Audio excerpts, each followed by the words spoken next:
রাধে রাধে বন্ধুরা, আমি এখানে পেঁয়াজ, আলু, রসুন আমি এগুলো দিয়ে আজকে মাংস রান্না করব। অনেক দিন পর আজকে আমাদের বাড়িতে মাংস এসেছে। মাংসগুলোকে এখন ভালো করে ধুয়ে নিব। আমার মশলা লাগতেছে লঙ্কা, আদা, জিরার গুঁড়ো, ধনিয়ার গুঁড়ো, টমেটো আর রসুন, এগুলো এইটা মিক্সি করে নেব।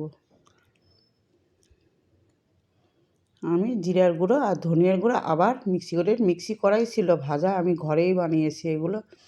এখন টমেটো দিচ্ছি, এগুলোকে ভালো করে মিক্সি করে, ওটা হয়ে গেছে। আমি আবার রসুন দিয়ে একটু টমেটো দিয়ে মিক্সি করে নিচ্ছি।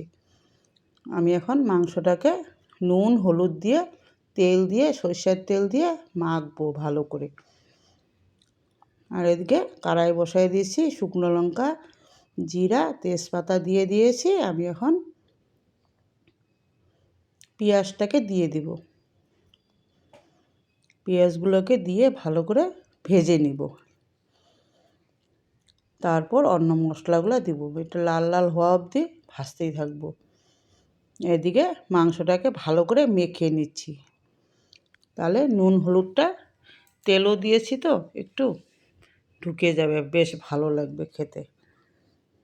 আমরা এইভাবেই মাংস রান্না করি। ভিডিওটা দেখতে থাকুন। মাংসর তরকারি হবে, গ্রেভি। আমি এখন রসুন আর টমেটো বাটাটা দিয়ে দিলাম, একটা টমেটোও দিয়েছি। এমনি দুটো টমেটো মিক্সি করেছি আর একটা কেটে দিয়েছি। ভাজা ভাজা হয়ে গিয়েছে, আমি এখন মাংসটাকে দিয়ে দিব। একটু শুকনো লঙ্কার শিলপাটায় বেটে দিলাম, শুকনো লঙ্কা পেস্ট। শুকনো লঙ্কা দিলে একটু লাল লাল হয়, দেখতে ভালো লাগে। আমি এখন মাংসটাকে ঢেলে দিলাম, নাড়ায় চাড়ায় নিয়ে মশলাটাকেও নাড়াই নাই, মশলা আরও ছিল, কাঁচা লঙ্কা,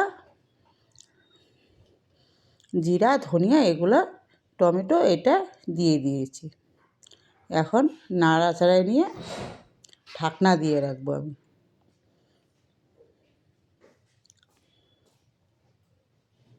কয়েকটা গোটা রসুনও দিয়ে দিয়েছি। আমি এখন আমাদের বাঙালিদের একটু আলু ছাড়া তো হয় না মাংস রান্না, আলুও দিয়ে দিলাম কয়েকটা। এখন আমি ঢাকা দিয়ে 10 মিনিটের মতন রাখবো। তারপর 10 মিনিট পর খুলে দিচ্ছি। খুলে এখন ভালো করে নাড়ায় চাড়ায় নিব আর কি, ভালো করে কষাতে থাকবো।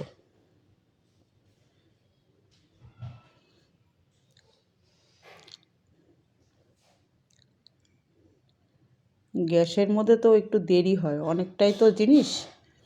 উনানে হলে এতক্ষণ হয়েই যেত প্রায়। এখন তো উনান কোথায় আর। আমার ভিডিওটা ভালো লাগলে একটা লাইক দিবেন, আপনারা তো লাইক দিতে ভুলেই যান।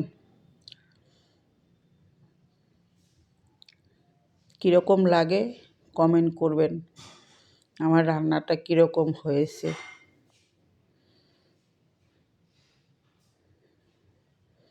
আমি এখন নাড়ায় ছাড়ায় নিচ্ছি ভালো করে।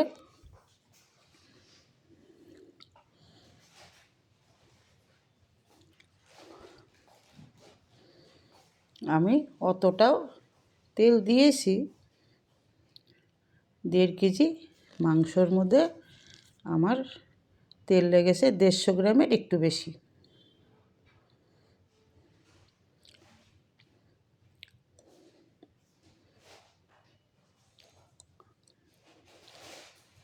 এখন আমি জল ঢেলে দেবো। গরম জল করেছিলাম, গরম জল করে রেখেছি, জলটা ফুটানো জলটা ঢেলে দিচ্ছি। এখন নাড়াচাড়ায় নিয়ে অল্প গরম মশলার গুঁড়ো দেবো, গুঁড়ো তো না, বাটে দেবো, এলাচ, লবঙ্গ, দারচিনি। এটা ফুটে ওঠা অবধি অপেক্ষা করব। একটু চিনিও দিয়ে দিব।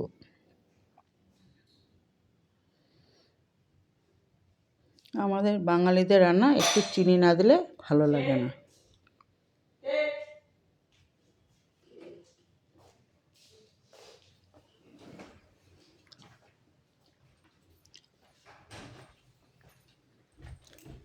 আমার ভিডিওটা ভালো লাগলে আমার হয়েই আসছে, এখন রান্নাটা হয়ে আসছে, এখন টকবক করে ফুটে উঠতেছে। আমি এখন গরম মশলা দিয়ে দিলাম। দুপাশে দুটো বসাইছি তো, আমি এখন গরম মশলা দিয়ে এখন আমি নামাই নিব। আমাদের দুপুরের ভাত দিয়ে খাবার। আমাদের কয়েকদিন পর আজকে মাংস এসেছে, মাংস রান্না করলাম। আমার রান্নাটা হয়ে গিয়েছে, এখন আমরা ভাতের সঙ্গে খাবো। ভিডিওটা ভালো লাগলে একটা লাইক দিবেন।